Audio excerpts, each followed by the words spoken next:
बिस्मिल्लाहिर्रहमानिर्रहीम अस्सलाम वालेकुम दोस्तों की हाल चाल है। तुसी देखते पैरशद अली टीवी तो मैं थोड़ा मेज़बान मुहम्मद गफार। सब तो पहले चैनल सबसक्राइब कर लो, बैल आइकन का बटन दबा लो, हर नाल आने वाली वीडियो तुहानू पहुँचे हो तुसी वेखो। रोज़ की निस्बत इंशाल्लाह बा फजले खुदा चंगे चंगे जानवर तुहाडे वास्ते नीली दे कढ़ के लैके हाज़र होई दे ने अल्लाह दे हुक्म नाल। अज ये मझ दुजन या तिजन ये इंशाल्लाह मालक नू पुछांगे। ये हर शै कैमरे की नज़र असी कर देनी है। बरीकियां मझ नू बड़ियां लगियां ने, हवाने मझ नू पंडां दे लगे ने, मुठ मुठ थन इंशाल्लाह गवाल वास्ते ला लो, घर रखने लई ला लो इंशाल्लाह। प्योर दुध देने वाली मझ, दुध की नहर अल्लाह दे हुक्म नाल। बरीकियां मझ नू बहुत ने, धुन्नी कोली तुहाडे सामने, कद कुआड़ मझ नू बहुत लगा, लंबाइयां मझ दियां बड़ियां ने। ये बिल्कुल आ सिंग तुहाडे सामने ने, कालियां अखां मझ दियां। हर शै कैमरे की नज़र इंशाल्लाह असी करनी है। बकाया भाई शकील नू पुछांगे हर मामलात अल्लाह के हुक्म नाल सारियां गल्लां बातां भाई शकील दे मूँह। अस्सलाम वालेकुम। वालेकुम सलाम। भाई शकील की हाल? अल्लाह दी रहमत, ठीक ठाक है? अच्छा तू बंदा कारीगर है, झूठ नहीं मारना। ये मैनू दसना भी मझ किन्ने दिन लवेगी, किनवा सूआ, किन्ना दुध, सारी गलबात तू आपदे ज़बानी दस दे। मझ दे राणा साहब मझ करदी है कम अज कम 15 दिन। 15 दिन? हाँ जी। अच्छा, थना दी हर चीज दी, चुआ दी, अपनी हर चीज दी गारंटी होएगी। गारंटी होवेगी? हाँ जी। कोई छट्टा फुहार कोई बात? छट्टा फुहार बार अगाड़ी मझ दी कम अज कम 2.5 तो 3 किलो होएगी। अच्छा, घर दी मझ है। अच्छा घर दी मझ। ते ए वेखो एक कड्डी है। हाँ जी।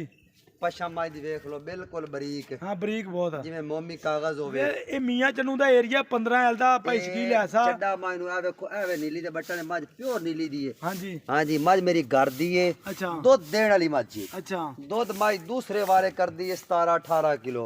अच्छा, पहले सुबह मझ 14 किलो, अच्छा 18 किलो, इस दफा मझ 20 तो क्रॉस होएगी होएगी इंशाल्लाह। अल्लाह दो कम भाई शकील 17। मझ नू ए वेख लो, पुट्ठा चेक कर लो, ढाका चेक कर लो, पिट्ठा पुट्ठा वेखो, पुट्ठे ते बाल्टियां रख दियो। हाँ पानी दी बाल्टियां भर के पुट्ठे ते रख दे, अल्लाह दो करो डिगणगे नहीं। अच्छा जी। हाँ जी। अच्छा, ढाका चेक कर लो, बड़ी बरीक मझ है, अच्छा, बहुत नफीस मझ है। अच्छा। हाँ जी। ते जे 16-17 किलो भी दुध दिती जावे ते भाई शकील बड़ा जे दुध। 16-17 देवे तो मैं तो रुपया लवांगा। अच्छा जी। हाँ चलो माशाल्लाह वीडियो तेरी लाई सी। मेरे को चो ते कोई वीर ले जावे, हाँ जी। अपनी हर चीज की गारंटी होएगी। अच्छा, दुध देने वाली मझ है। दुध देने वाली मझ। हाँ जी, ते दुध चड्डे चों निकलदे ने। हाँ बिल्कुल भाई शकील वे हाँ जी। म्यार बंदे दा बन जे ना मझ म्यार। में वेला खुद चेक कर, मझ दे जी। पैर विच जिवें जमदियां कट्टियां दे होण। बिल्कुल। पुट्ठा पट कोड़ी दुन्नी मझ दा बिल्कुल है ही कोई नहीं। अच्छा, हाँ सिंगा दी मीणी है। आ सिंगां दी तो चप्पी। चप्पी है। हाँ चप्पी। अच्छा भाई शकील जी। मैनू ये गल दसनी है, हाँ जी। मुੱਲ नहीं मंगना, गल वो दसनी है जिन्ने दी मझ बेचनी बस। हाँ मोल तो करने भाई गफार 4 लाख रुपया। अच्छा नहीं मुੱਲ पक्का जिन्ने दी बेचनी है। मझ फाइनल आप देंगे 3,60,000 दी। 3,60,000 दी। 3,60,000 दी मैं तैयार हो जिंदा मझ दा फिर मुੱਲ भी मैं 4.5 लाख मंगा। अच्छा, लेकिन ये मझ सेल कराने की गल है। अच्छा सेल चुआ दी मझ दी मेरी हर चीज की गारंटी होएगी। अच्छा गारंटी होएगी। हाँ कोई वीर ले जाएगा करेगा याद। 3,60,000 चो साडे आया दा की मुहब्बत वे किन्ना सफर मेरा, कित्थे मियाँ चन्नू कित्थे चीचा वतनी। 3,55 दी फाइनल दे जाएगी। 3,55,000। 3,55 दी बिल्कुल। अच्छा ये चो भी मुहब्बत इंशाल्लाह हो जाएगी। मझ भी मेरी चंगी है। मझ चंगी है, मझ भी दुध देने चंगी वाली है, है, मैनू ग्वाली है। खून पानी भी चंगा है, मौसम भी तेज है। हाँ जी। वक्खी मैं चेक कर ला। हाँ जी। ए वेख एक मोटे वक्खी है, ए अच्छा। वेख ला। वक्खोल नहीं। वो नहीं वखल नहीं गा। हाँ जी। हाँ चुआ पसमा इंज ना भाई गफार हाँ जी। अगाड़ी माई दी बड़ी है। अच्छा थाना ਵਧਾਏਗੀ ਤਾਂ ਨਹੀਂ ਜਦੋਂ? नहीं नहीं इत्थे ए हुन इत्थे अच्छा, जेड़ी माई थਣਾ ही थोड़ा दुध पा जावे ना, हाँ जी। ओ साडे वड्डियां दा खाण है कि दुध मझ ओही देंदी। ਉਹੀ ਦੇ ਇਹ ਚ ਤਾਂ ਕੋਈ ਸ਼ੱਕ ਨਹੀਂ। ਇਹ ਹਕੀਕਤ ਗੱਲ ਹੈ ਕਿ ਨਹੀਂ? ਅਸੀਂ ਕਿਉਂਕਿ ਤੂੰ ਵੀ ਮਾਲ ਪੁਰਾਣਾ ਡੰਗਰ ਬੰਦਾ ਹੈ ਹਾਂ। ਤੇ ਦੁੱਧ ਦੀ ਮਾਈ ਨਹਿਰ ਹੈ। ਨਹਿਰ ਅਜੇ ਹਾਂਜੀ, ਨੂੰ ਛੱਡ pure ਕੇ ਨੀਲੀ ਦੀ ਮੱਝ। ਛੱਡ ਕੇ ਟੋਰ ਹਨ। ਹਾਂਜੀ ਤੁਹਾਨੂੰ ਇਹ ਲਓ ਜੀ ਭਾਈ ਸ਼ਕੀਲ ਦੀਆਂ ਗੱਲਾਂ ਇੰਸ਼ਾਅੱਲਾ ਤੁਸੀਂ ਸੁਣੀਆਂ। ਅੱਲਾ ਦੇ ਹੁਕਮ ਨਾਲ 3,55,000 ਵਿੱਚ ਪਿਆਰ ਮੁਹੱਬਤ ਤਾਂ ਜ਼ਰੂਰ ਹੁੰਦਾ, ਤੁਹਾਨੂੰ ਪਤਾ ਇਸ ਗੱਲ ਦਾ।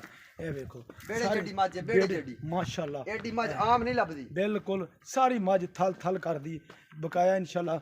10 ਤੋਂ 15 ਦਿਨ ਮੱਝ ਅਜੇ ਸੂਣ ਚ ਲੈਂਦੀ। 16 17 ਤੋਂ 18 ਲੀਟਰ ਇਹਦੀ ਗਾਰੰਟੀ ਹੈ ਇੰਸ਼ਾਅੱਲਾ। ਇਹ ਬਿਲਕੁਲ ਬੜੀ ਬਰੀਕ ਮੱਝ ਬਹੁਤ ਬਰੀਕ ਬਰੀਕੀਆਂ ਮੱਝ ਨੂੰ ਬੜੀਆਂ ਲੱਗੀਆਂ ਨੇ।